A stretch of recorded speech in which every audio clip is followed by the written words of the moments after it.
Welcome into the DNVR Avalanche podcast presented by DraftKings Sportsbook. Use code DNVR when you sign up for a new account to get amazing odds boosts every single day. Pick of the week for you this time with hockey season less than 2 weeks away. The stat pick on the Avs, Mikko Rantanen, over or under 39.5 goals? Under. One under, one I'm not sure face. Under. Well, I mean, just to be the contrarian, I guess at this point, I'll take the over, but okay. It's a pick'em. It's so. Yeah. Your odds are even either way, whichever way you want to go with Mikko over or under 39.5 goals. Over on DraftKings, so you can bet on that. You can bet on a whole bunch of other stuff, bet on a bunch of Avs to win awards, bet on the Avs to go back-to-back or win the division or all sorts of craziness. So go check it out on DraftKings today. Must be 21 or older, Colorado only. Other terms, restrictions, and conditions apply. See DraftKings.com/sportsbook for details. And, of course, if you have a gambling problem, call 1-800-522-4700. So the buzz around the league has been about forwards becoming defensemen, which we'll get into a little bit later on the show. The delusion around the league has been around forwards becoming defensemen. Don't take that conversation too seriously. But the news of the day to actually take seriously and talk about a little bit, Jonas Johansson, claimed by the Arizona Coyotes, no longer in the Avs organization. This is the second time this has happened to the Avs. First of all, are we surprised he got claimed at all? And secondly, are we surprised it's Arizona? Yes. Double yes. Triple yes. Quadruple yes. What just happened? I understood when Florida did it out of spite because the Avs beat them and Florida was like, well, we have to go home big mad now. And the Avs put Johansson on waivers and they were like, we're taking him with us because big mad. But what? The first round of waivers, Arizona claims Jonas Johansson. I know that Arizona's been searching for a backup goaltender. They're still searching for a backup goaltender. Like Jonas Johansson, I think he had finally settled into his proper niche in the being NHL world. Stringer, of being the third guy in an organization, maybe the fourth guy, because we weren't totally sure what the split was going to look like between him and Onanen in Loveland.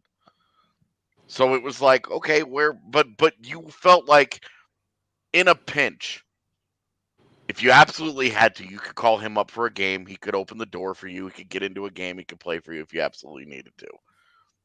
It was fine. For some reason, Colorado is the only place in his career where it's been fine. Yeah.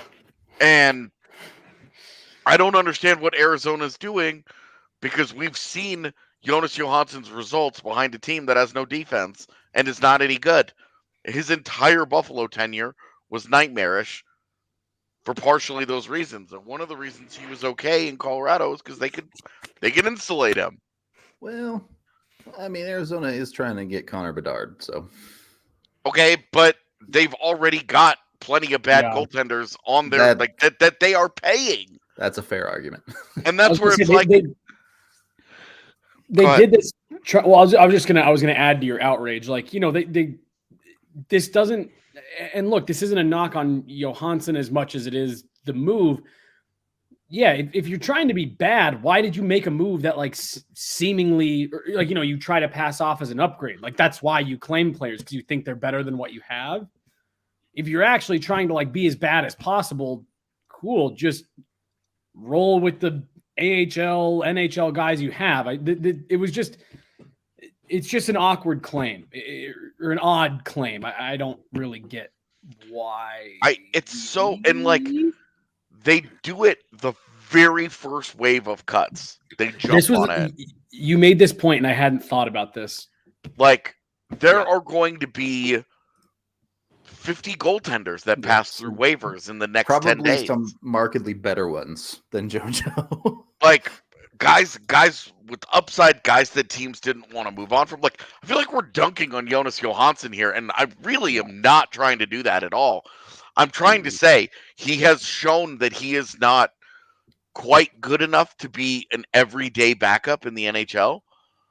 but he is a fine third option for an organization. That's not what the Coyotes are getting in their situation. Sorry. No, go ahead. Go ahead. He was the exact right fit for Colorado for that reason, too, because I expected Annunen to be the full-time starter in Loveland and Johansson to be the backup there, because it would be a perfect fit for what we want to see in development for Annunen. And now it puts someone like Trent Miner in a difficult position if they're to put him up in Loveland backing up Annunen, because I wanted to see Miner get a full-time starting position in the E for one more year to get those reps in. And I just hope that this doesn't kind of disrupt the balance and the force for what they had for their depth goaltenders moving forward. I also feel like, to Colorado's surprise, they also probably were expecting him to pass through waivers. I would have been less surprised if Toronto picked up Brad Hunt. Yeah. But they need defensemen, and it'll lend itself to our later conversation. Who's better at defense, Brad Hunt or Mitch Marner? I'm not sure. Mitch Marner. At defense, it's Brad Hunt, and I 100% guarantee that. I don't. Defense. I think the one upside of like Miner being with the Eagles is that he's now in an NHL-sized rink every day. Not the And he's international not ice in Utah. He's not bouncing between. That's the one thing about Utah being Colorado's ECHL affiliate that I've always been uncomfortable with is the ECHL is best. Its best development history is with goaltenders, and the Avs goaltenders that go down there are playing on Olympic-sized ice, and it's just and that's one of the big adjustments. When you talk about goaltenders coming over from Europe, it's the smaller ice in North America that they're having to adjust to, because everything that happens behind them happens so much faster.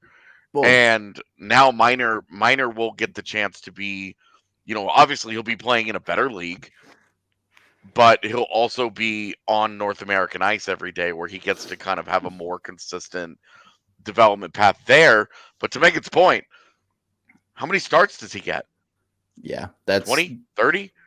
my bigger concern. What is there that is number? how much ice time does he actually get? And the one thing that we have seen really in Avs history with them really struggle is trying to balance two goaltender prospects at the same time at the AHL level has never gone well for them.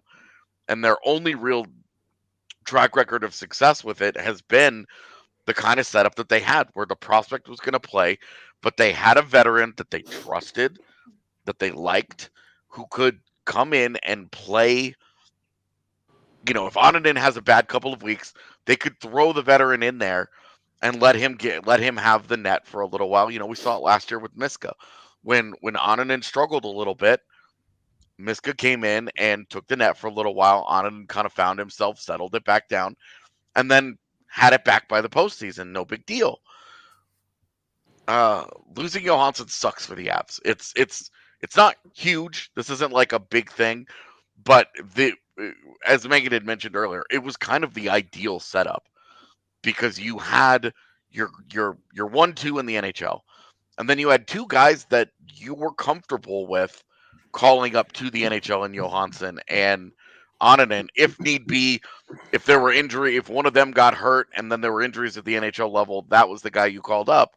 Now you're in a position where if things really go sideways for you, Trent Miner's in the NHL. And that's a thing that makes you wonder, do the Avs claim a goalie? Do the Avs? I was going to say.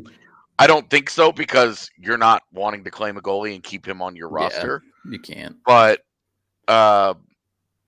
do they maybe make a deal for one now?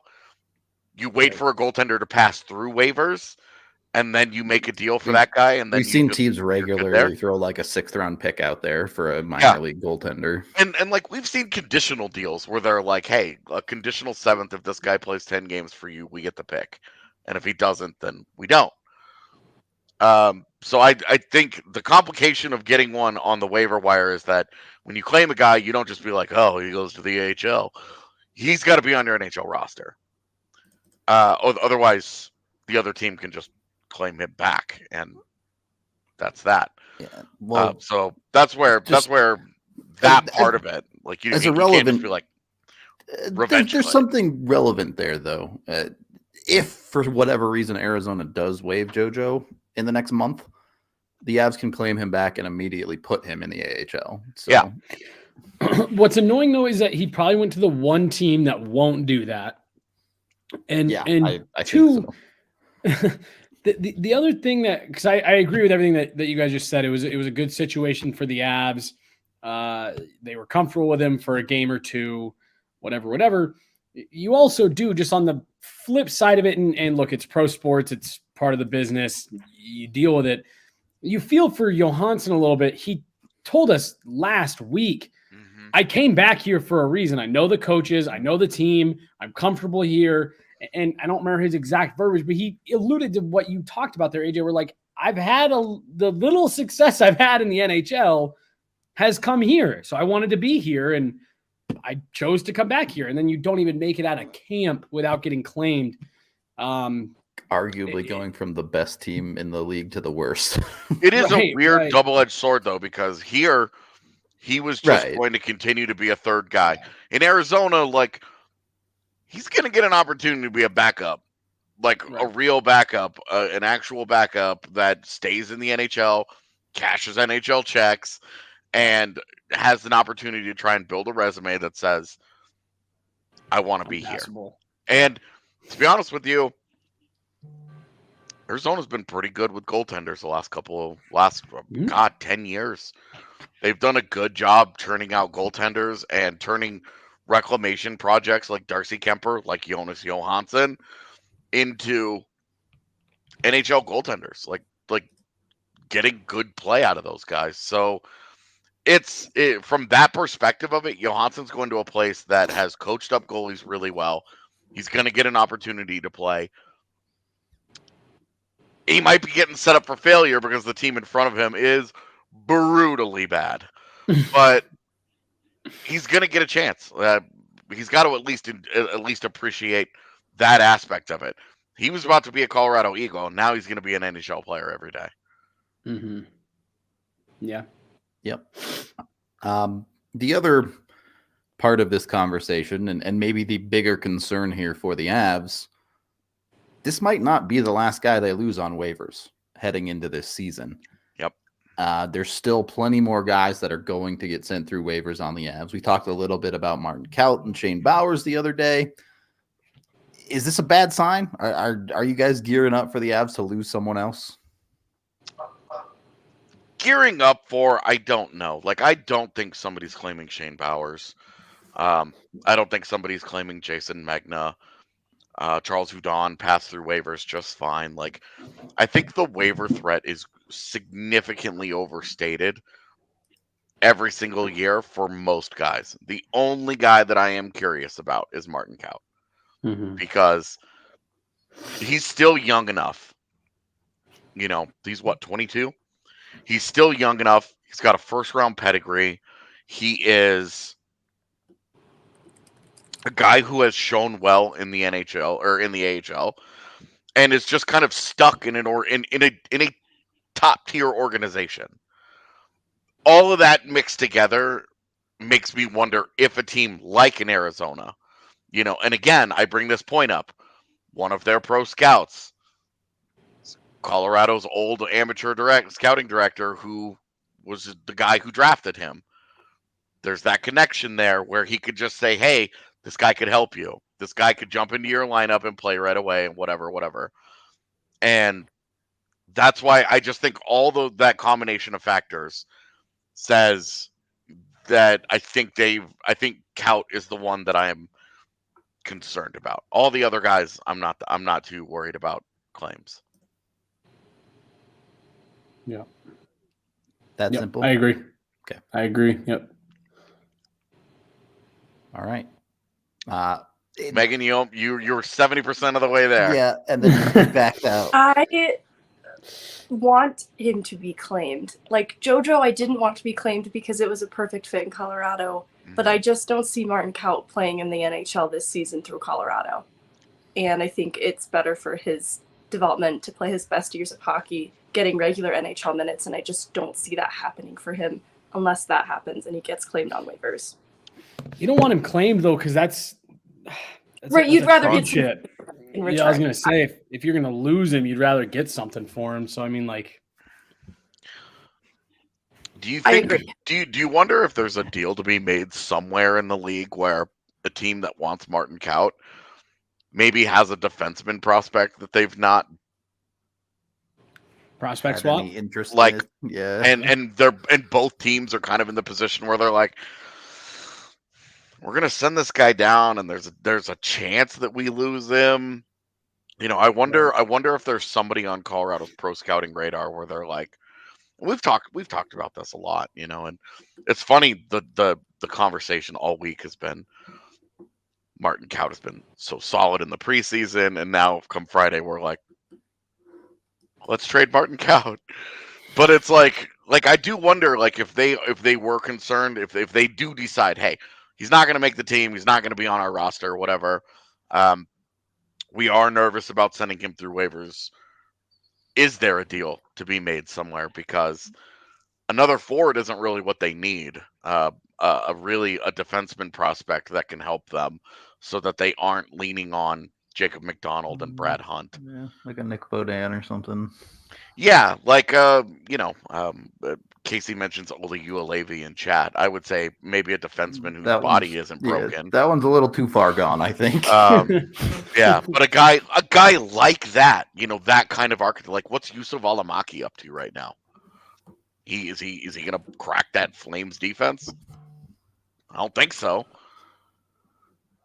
So that's kind of where I am with it. Is there a deal to be made somewhere where a defenseman that's kind of stalled in another organization where they could swap him out and be like, okay, fresh start for each of these guys and fills a need. Each team can kind of balance it out a little better.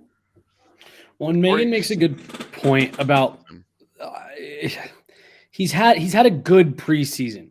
Like he's been good. He's been the best of the the young kids. Sure. Yeah. Right. I don't think he's blown anyone away. I don't think he's been like outstanding. He's a lock to make the team. And to Megan's point, his issue isn't, and we talked about this maybe on yesterday's show, Martin Kaut, Shane Bowers, any of those guys, their issue isn't making the team out of camp. That is a job up for grabs. It's, can you then be good enough to hold that spot down for an entire NHL season on this loaded roster? And look, he's had a good camp. You're happy for him. You hope he gets that opening night spot. To me, I don't think the answer is yes for Martin Kaut for that. I don't know if he can beat out those guys there in that bottom six. And so, yeah, you really are looking at it as like you may officially be getting to the point where, Megan, like you said, wow, we may just need to move on from this guy for him to play in the NHL. And you have to kind of make that decision of how do you want that to look. And honestly, I love the idea of a Chris Begroff for Ryan Graves type deal. Obviously, the Avs got the better end of that last one. You hope that's how it always works out. But look, if you can take a couple swings on a guy, like you said, if there's a guy at their pro scouting who has a great track record in the last few years, says, hey, we think we can turn this guy into something, that honestly, I think is your best case scenario for Martin Kaut. But Billy Hanelo would not be available from the Jets, no. If Billy Hanelo was available from the Jets, I would imagine that the Avs, just given the style that he plays and the style that they play, the Avs would be one of the better fits in the league. Also would cost more than Martin Kaut. That's what I'm saying. Like, Billy Hanelo is still very much like part of that, especially with the new coaching staff there. Yeah. He still has plenty of time. Any additional thoughts there, Megan, just on the waiver situation? No, Nope. I think it's a great possibility though. So I hope the Avs are anticipating that happening and preparing something to sidestep it. Eric Brandstrom is an interesting name. That is an interesting one. Yeah. I feel like he'll be overvalued a little bit too much to do that, but maybe not. I don't know, man. He's done nothing in Ottawa. Nothing. And at this point, they can't hang on to him as like He's the return for Mark Stone. Yeah. Anyway, we are brought to you by Breckenridge Brewery, the official beer of DNVR. You can go down to the Hootenanny, kind of a kickoff to the hockey season, October 8th and 9th. It's also celebrating Breck's 32nd birthday down at the farmhouse. It's going to be a fun event with tons of bands, including Spin Doctors, a bunch of local bands. If you saw the field we were in when we did the show at the Stanley Cup, that's where the event is happening. So it's a super cool little venue. If you haven't been down there, you definitely go check it out and go have a good time with Breck Brew. We're also brought to you, once again, they're back, Hassel Cattle Company. The best meat in the business. I don't know how else to sell it to you guys. I've already sold you guys their burger for ages. So you gotta get yourself some Hassel if you haven't gotten in on it yet. Their meat is genuinely incredibly good. So you have to try it. If you haven't tried it, just go ask Nighthawk how good it is. Go look at Nighthawk's Instagram and you'll see all the insanely delicious meals she can make with that stuff. So go check it out today. They're a Texas family farm who've been doing Wagyu for their entire existence. And if you've never had Wagyu, let me tell you, it's something else. So get in on it. You can use code DNVR20 to get 20% off your entire purchase at HassleCattleCompany.com today. Again, DNVR20 at HassleCattleCompany.com when you order all your delicious meat. And you can try it at the tailgate. Yeah, you guys are having the bratwursts. Yep, and burgers, Wagyu burgers. Ooh, burgers too. And brats at the tailgate. So Enrique says be careful. Why? You may die.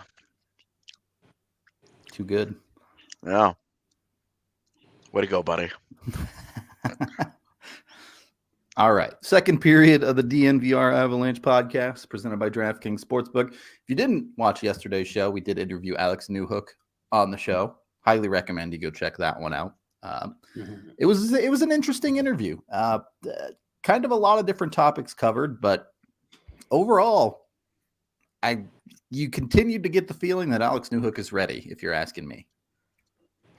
The maturity. Yeah, The maturity just I thought just was overflowing, radiating from him yesterday. Like just the way he talked, and we asked him a bunch about what did you take away from that. We teased it a little bit yesterday on the show before the interview.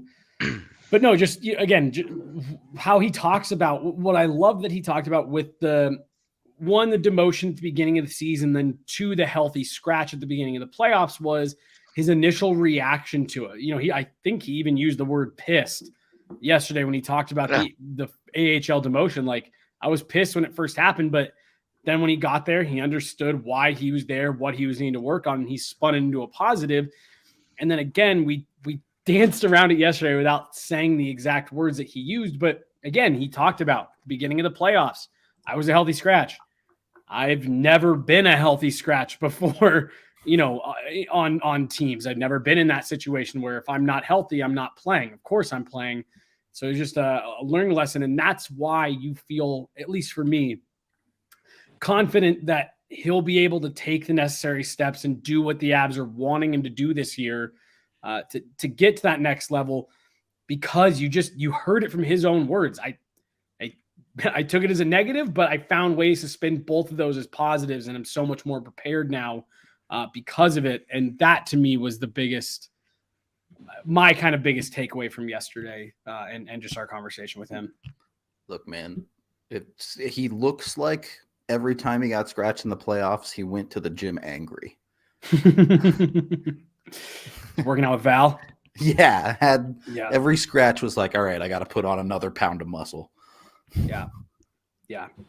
So we're really gonna end up making a new Hulk shirt this year. It's gonna happen. It's all it works too well. Someone said it that first time, and I was like, yeah, yep, that works. Even if he wasn't jacked, it's just too perfect.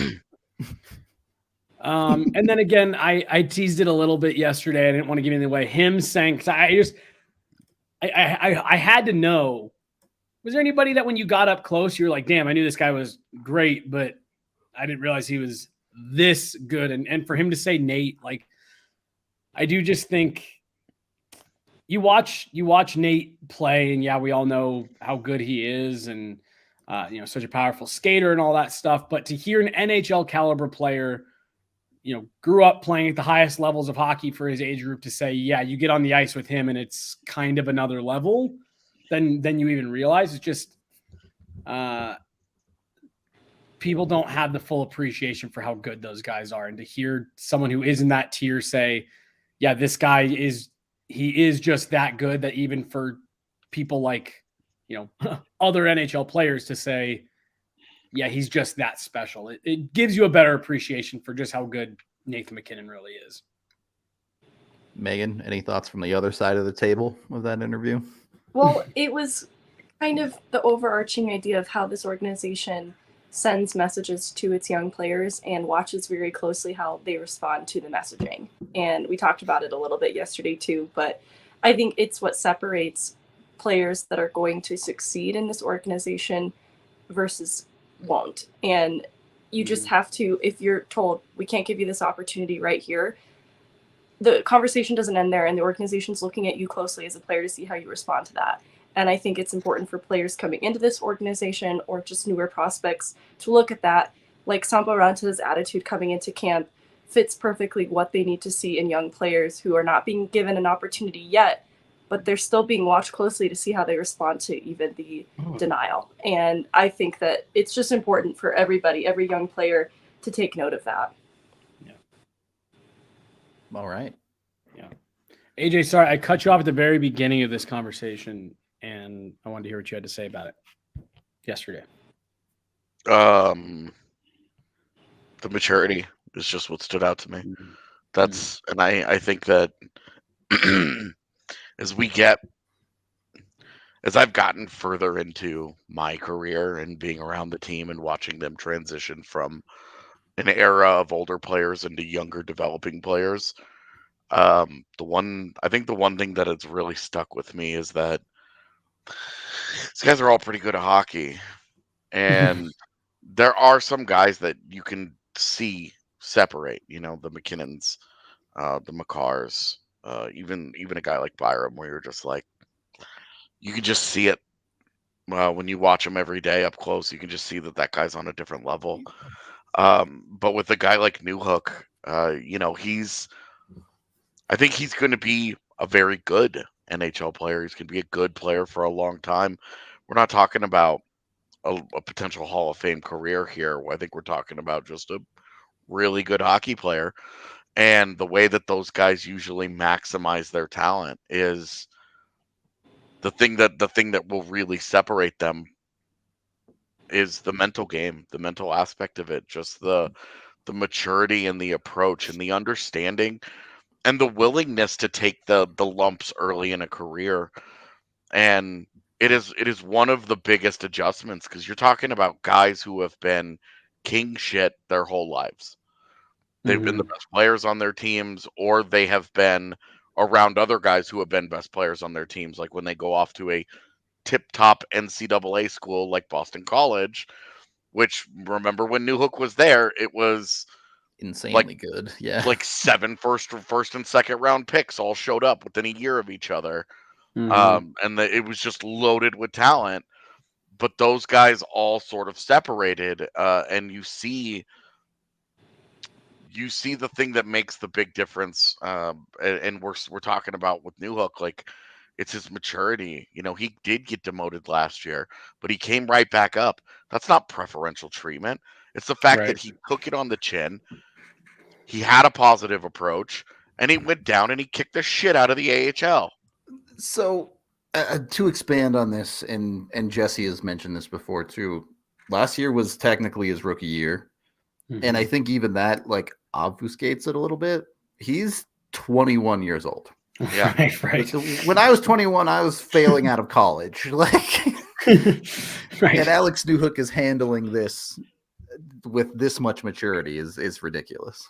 Yeah, and I think that's again, you're just saying, hey, this is a guy who is mentally built for this. He's ready for this moment, and not, you know how it is. We all went through our 20s very differently. The four of us all had wildly different experiences, and we all reacted and we all grew in our own way. And I think of the group, I was definitely the hoping to be the Devon Taves of the group. I was the late bloomer. It took me a lot longer to figure things out, but a guy like Newhook at 21, kind of understanding and I think watching Newhook's progression, where he's like this midpoint between a lower end but a little bit older when he got to pro hockey and like a JT Compher, and then these top guys that have come through Colorado. They've been first round picks. They show up early. They take their lumps, but they're such good hockey players that they just figure it out along the way. Rantanen and McKinnon and Makar and Landeskog and Byram, like those guys are just a little, like, those are the ones where you're like, this is special for a reason. We should not think this is normal. It's weirdly been normal in Colorado, but not in the rest of the NHL world. And Newhook has had just an astonishingly boring development path. Drafted, really good, one minor setback, good rookie year. Yep. And now we're talking about him jumping into the top 6. It's exactly what you want out of a player. He has lived up to kind of what we've expected so far from him in his career, and the excitement about what's next for him. What drives that excitement is not the speed and the skill and all that stuff that we can see on the ice. It is the approach. It is the maturity. It is the understanding of who he is and who he isn't. Understanding that he needs to get coached up, that he needs to fit into a lineup somewhere that is not the best player, or in this case, the 6th best player. Well, and he talked about that yesterday, about how part of that lesson in the playoffs was learning to accept a role. Yeah, you've got a role to play on this roster. It's not just go out there and score as many goals as you can and toe drag everybody and go fucking bar down. They're not relying on him to score every single shift. Right. Yeah, you've got to check, you've got to back check. You got to be strong on the puck, and just hearing him talk about, yeah, I learned how to play a role, and play. Some players can't ever learn to do that. Again, we talked about it yesterday. A guy like Alex Galchenyuk was coming into Colorado on a PTO, and he was someone who you could make the argument, yeah, he hasn't ever learned how to play a role. Can he survive in a system like this? And then again, just going back to the maturity, and it's a little bit of a theme here, because I asked Pavel Francouz last week about the kind of open competition for the starter role, as Jaron Bednar put it, right? He said it was going to be up for grabs. Mm-hmm. And Frankie said, look, I'm just trying to be the best version of myself. Yes, there's going to be healthy competition, but it's all for the best of the team. We're here to push each other. And we asked Alex Newhook yesterday about that 2C spot with Evan Rodriguez. And well, the first thing that he says is, actually, I've gotten to play with him a bunch. It's been awesome. I'm really enjoying playing with him. He's really fun. He's really creative. And we're just trying to push each other. Yeah, we're competitive. He said, yeah, we're all competitive guys, but we're just trying to be the best versions of ourselves.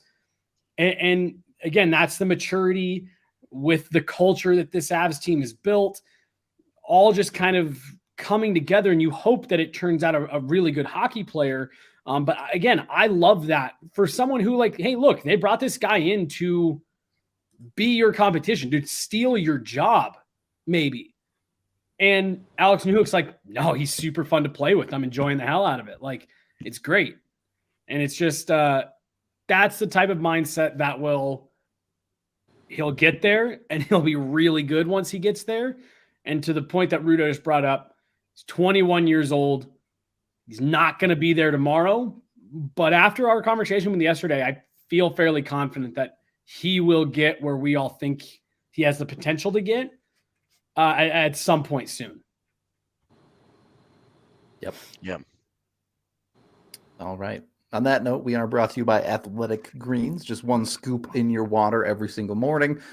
Delicious. Gives you 75 different vitamin and minerals, a bunch of probiotics, adaptogens, all sorts of good stuff. It gets your immune system boosted. It gets you ready for any workouts. Plenty of athletes use it as just part of their daily routine. So you can check it out today at athleticgreens.com/avalanche to let them know we sent you over there. And when you order, you get a year's supply of vitamin D along with it. So go over there, go to the athleticgreens.com/avalanche today. Take control of your health and get yourself some delicious Athletic Greens. And also brought to you by Vodka TV. You could watch us right now on Vodka TV if you wanted. They have a DNVR channel. So it's super easy to just flip from the game because they have altitude to us for the post game if you want to do that. Of course, they also have Rocky Mountain Sports Network. They also have all the channels that cover sports. National channels, you name it. Every Colorado major sports team is completely covered by Avaca. They even have NFL Red Zone if you're into that type of football watching. So they got you covered for sports. They even have movie channels too. So you're good to go with Avaca. It's just $15 a month for the first 3 months when you go to avaca.tv/Colorado10. It's evoca.tv/Colorado10. Check it out today. And after the first 3 months, it's only $25 a month. So still way cheaper than some of your other options. Third period of the DNVR Avalanche podcast presented by DraftKings Sportsbook. Now, this topic is interesting because I think people around the Avalanche may actually be the most qualified of late to answer this question. We've seen Jacob McDonald play forward. We've seen Curtis McDermott play forward. We've seen some players swap back and forth a little bit there. But obviously the buzz around the league right now was the Toronto Maple Leafs giving Mitch Marner reps at defense. I think they were short defensemen, so they also played Kerfoot back there a little bit. And really, they weren't playing defense. They were just being a fourth forward. But we can ignore that for a second and start talking about which forward of the NHL would make the best defenseman. What kills me about this Mitch Marner thing is it so undersells how much goes into being a defenseman. Yeah. And how hard it is to be good at that position. Because, yeah, like you said, what it really looks like to me is they're going with, like, Toronto's going to try the youth hockey approach. We're like, yeah, just put your, like, most offensively gifted guy on defense. That way they can't, like, play man-to-man against him coming out of the zone. But I mean, you'd have to assume that it's like some of your Selke guys. You know who's a surprisingly effective, at least like one-on-one defensive player? Nathan McKinnon is surprisingly effective, and I think that's just because he's one of the better skaters and he can great skating, and he's built like a defenseman. Right.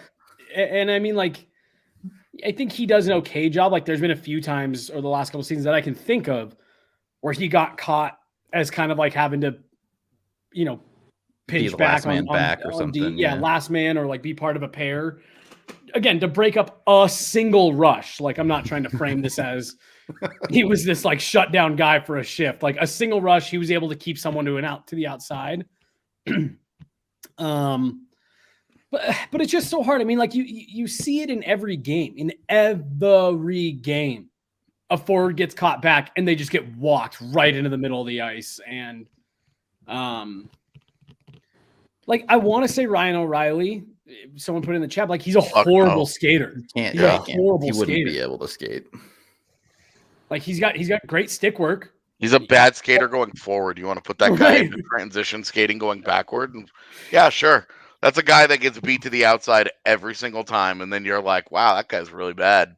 Well, I mean, what makes it so hard is Selke winners play defense completely different than the way an actual defenseman plays defense. Yeah, like you're gonna try to tell me Patrice Bergeron gonna be a good defenseman? That guy's not. He's never been a good skater. He's so smart. I would bet that he could be pretty adequate at it, but no. See, like, and it's also one of those things where what you just said. So Ryan O'Reilly, Patrice Bergeron, if you're talking like a defensive zone start and you're needing them to get set in their defensive scheme and play with active sticks and keep pucks from getting to the slot, sure, you could sell me on that. Yeah. A defensive zone face-off using him as like an extra defense, sure. Right. Yeah. Yeah. You could again. If you put them in the exact situation where they don't have to skate. Right. Yeah, where right, you're so minimizing their biggest weakness as a potential defenseman. Yeah. Right. Yeah. It's like, put them in a situation where do they have active sticks and can they be in the way? Yeah. You could totally. You could sell me on that. I still don't know if they'd be as effective as you think. But like honestly, I maybe coincidentally also from the Leafs, like maybe an Austin Matthews, because he's really good defensively and he's a very good skater and he's huge. Yeah, I was wondering about the Tkachuk brothers. Ooh, yeah, that's a good one too. Just their willingness. I mean, obviously, I'm looking more for a bruiser than Matthews would not, or rather, Matthew Tkachuk would not be fun to play against by any stretch of the imagination. Any Megan? extra excuse to like attack a guy in front of his own net? What's your answer, Megan? It's a bad answer, but I always felt like Brian Boyle was built like a defenseman. He was definitely built that way. We go right back to the same skating problem. Very good at it. Well, all right. Go ahead. So Kreider would be interesting, yeah. Maybe this might be a crazy take from me, but I'll see if you guys agree. Defensemen, generally speaking, get away with a lot more, right? Like referees give them a little bit more leeway when it comes to things like penalties. Okay. You're saying defenseman? Yes, compared to forwards. Keep going. So I want to know where this is going. I'm trying to make a case for like you take a Brian Boyle, or like you can't really do Jamie Benn anymore, but Jamie Benn when he was younger and could still skate, and you have these guys who know how to be like sneaky and are just like every time the ref looks away two-handing you and stuff like that. So Corey Perry? Yeah, Corey Perry would be great. Great example. Yeah, no. No. Yeah, Tom Wilson.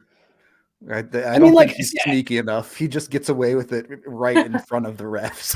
Good Well, point. see, I think those guys could get away with that stuff in like the Adam Foote era of defensemen. Like I just don't know. I mean, like honestly, Tyson Barrie's the greatest example of like why this isn't a thing. Like that dude's been a defenseman his entire life, and defense is the weakest part of his game. Like it's just, you know what I mean? Like it's just so hard to say that one of these guys would be able to be like an effective. If you're actually going to put Mitch Marner out there on defense with any level of expectation that he plays any amount of defense, right. Yeah. I wholeheartedly disagree with that. Like I just saw someone say like that there's been people saying he profiles well as a defenseman. It's like, what? I mean, like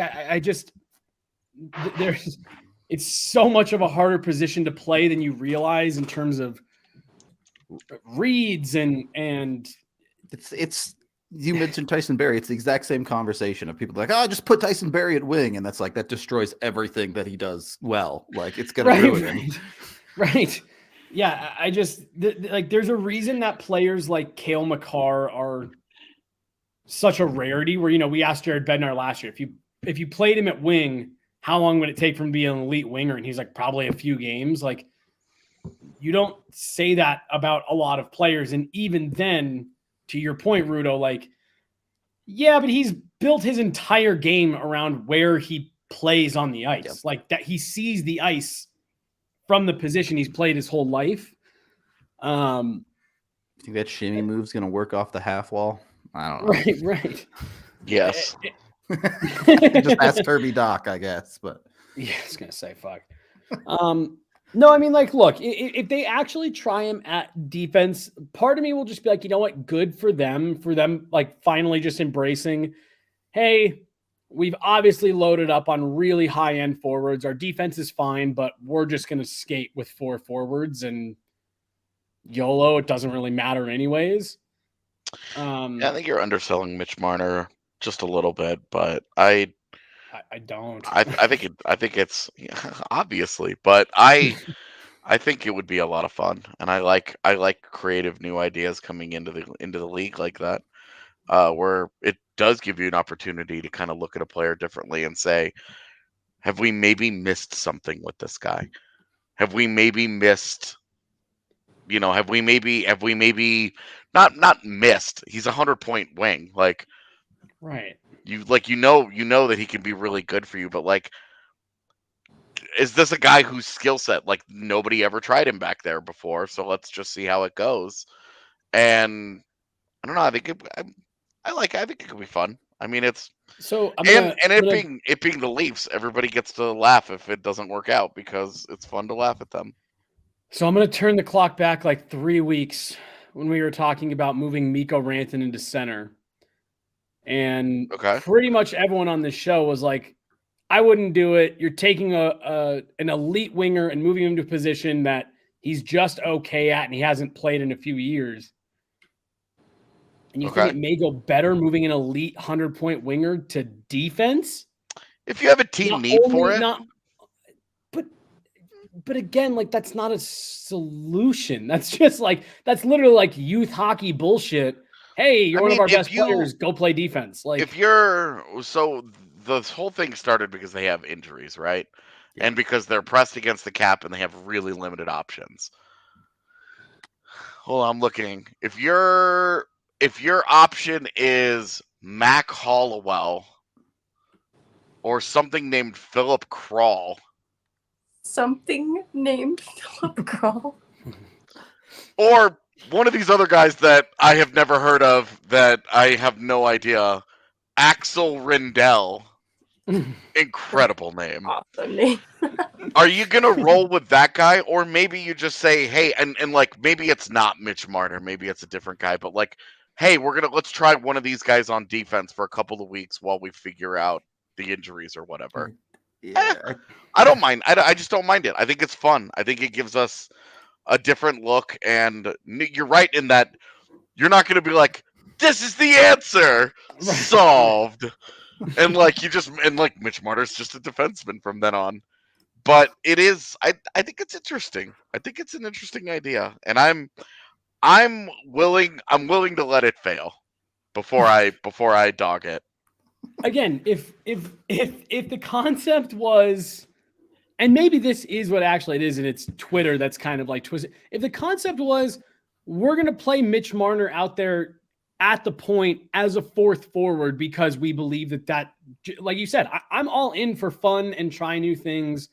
And you're going to regularly roll 4 forwards, but it's like actually pitch an $11 million wing as maybe just be an effective defenseman. So here's my question here. We've already seen the NHL start to move towards defensemen with better skating ability, better offensive ability. I think you can make an argument you're already living in a world where an NHL lineup is really 3 forwards, a rover, and a defenseman. Sure. Is this the next step? Is the next step of the NHL just F it, we play 4 forwards and 1 defenseman? I mean, sure. And again, I'm not even necessarily opposed to that, but you are just going to be resigning yourself to most, like, you're going to start getting into like lacrosse scores. You know what I mean? Like, where last year will be the first step into the up to offense, and you're just going to have 7-6 games, 8-5, like every single night. Megan, are you? Which I'm here for. Oh, Megan broke. Or she's just really sad about it being lacrosse scores. Yeah. Which right. Again, scoring is what makes this game fun. So like, I'm not even saying I'm opposed to that, but to say he's gonna be a defenseman, I don't know. I'd be opposed to like 15-15 NHL scores. I'm not about it. Yeah, I would be too. Really high scoring games are more frustrating than fun for me. They're fun once a month? Once every 2-3 weeks? Like absolutely, they're fun. Like a really intense 1-0 game is really fun every once in a while. Yeah. But if it's every night, you're just like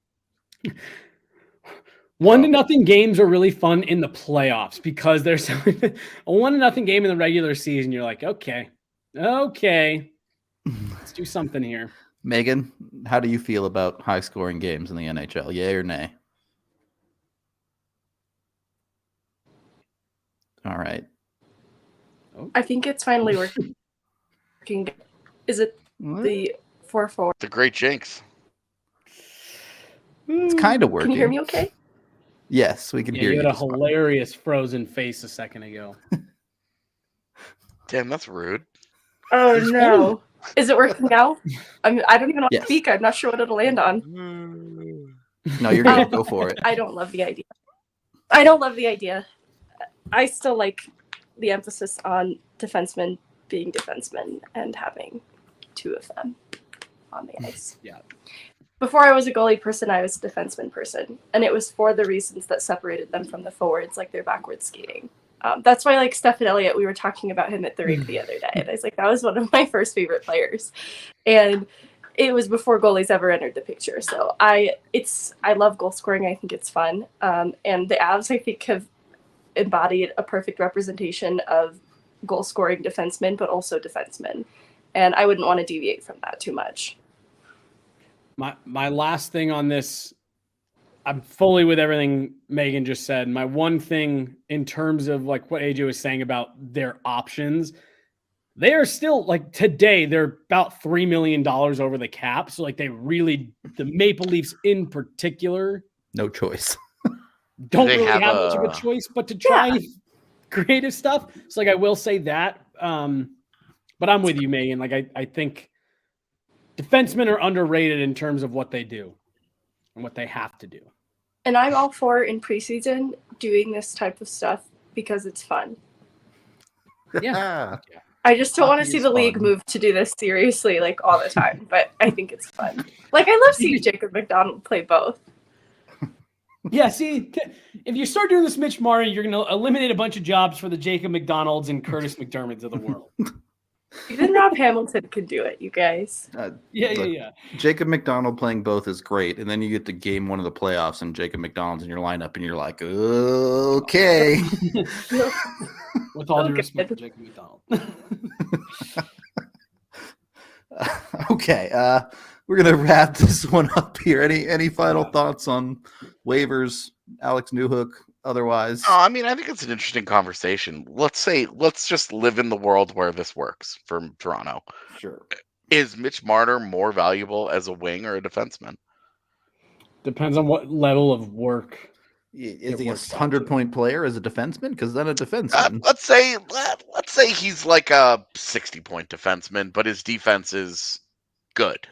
Like he's not elite. He's not going to win a Norris Trophy for you, but he can give you 60 points and be a second pairing guy. So essentially a slightly more productive Sam Girard. Yeah, a certainly more productive Sam Girard. It's like, would you rather have Sam Girard or Mikko Rantanen? I'd rather have Mikko Rantanen. Right. I don't know. I think it's Is it that easy? It is for me. I think it's an interesting concept. I think it's an interesting concept, just kind of depending on team to team. Sure, it's definitely going to depend on need, but I don't know. 100-point wingers don't grow on trees, man. For sure. Like he's obviously really valuable there, but also teams don't win championships based on their wingers. You know, like you don't see that. It's about center depth. Also don't win them it's about based off of defensemen. It's about goaltending. They also don't win them based off of second pairing defensemen. Okay. I mean, like literally, the player that we're comparing him to got hurt in the second round last year in the Avs. Yeah, and I mean, again, I've stated he would be a better version of that player. So, from production standpoint, yeah. I mean, sure. I mean, look, like if you turn him into a top 4 defenseman 60 plus points, yeah, there would be plenty of other teams that would try it. I would be very surprised if you turned him into a defenseman that could score more than 60 points and hold his own in his own end, as well as a guy like Sam Girard does. And again, a great point in the chat. You're then talking about a 60-point second pairing defenseman for $11 million. Yeah, and that would obviously, like, that's a problem. Like, that's a thing. Yeah. But when looking specifically at Toronto, the Quality kind of of the player. balance of their roster, like, sure, he's overpaid at that point, but also we're talking about a 60-point defenseman being on their second pairing, which is like, well, no, but that's where you have to factor in how good of a defenseman is he actually, or is he just back there running the power play and dropping one-timers from the point? And then, well, getting yeah, I mean, burned if up he's the ice for if 4 he's goals Morgan against tonight. Riley all over again, then there was no point in doing it. But Right. I would have faith that he'd be better than Morgan Riley, because Morgan Riley's fucking horrible on defense. And that should tell you how fucking hard it is to play defense, because Morgan Riley's been a defenseman at the highest level his entire life. And he's okay. Right. I mean, which is my point. And you're going to ask Mitch Marner to go do that. It's so hard. Yeah. Okay. I'm good. Okay, I guess we're gonna wrap it up then. I mean, I think it's an interesting conversation, but I mean, it's all Sure. jokes, so we're cool. We appreciate all y'all hanging out with us. Allie has something to say. Come to the sticker party. There you go. Tonight, Yeah. this evening, rather, we're throwing up stickers on the DNVR bar. You can make it It your is own as a little literal bit. as it sounds too. When I first heard, like, we're doing a sticker party, I was like, what is that? Like, no, it's literally a party where we're putting up stickers.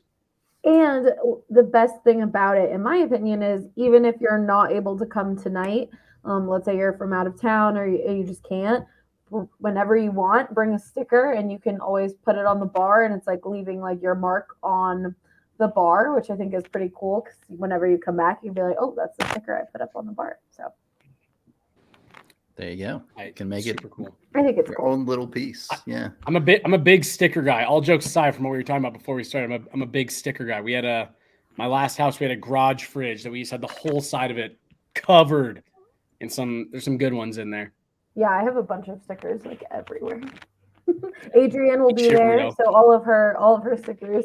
We're gonna put a bunch of those, a bunch of DNVRs, Nice. a bunch of Breck Brew ones. So bring any of your favorite ones that you want to stick on the bar. Should be a good time. There you go. All right. We're out of here. We appreciate all y'all. We are off this weekend unless something crazy happens, but we'll be back Monday with Don't put that in the universe. Nothing crazy is allowed to happen over the next 2 days. If I don't put it out there, it will happen. So we're still not sure if the Monday game is going to be broadcast, so I don't know if we will have a post game or not for you, but we'll be live one way or another Monday. So be sure to tune in then. We love all of you, and we will talk to you on the next one.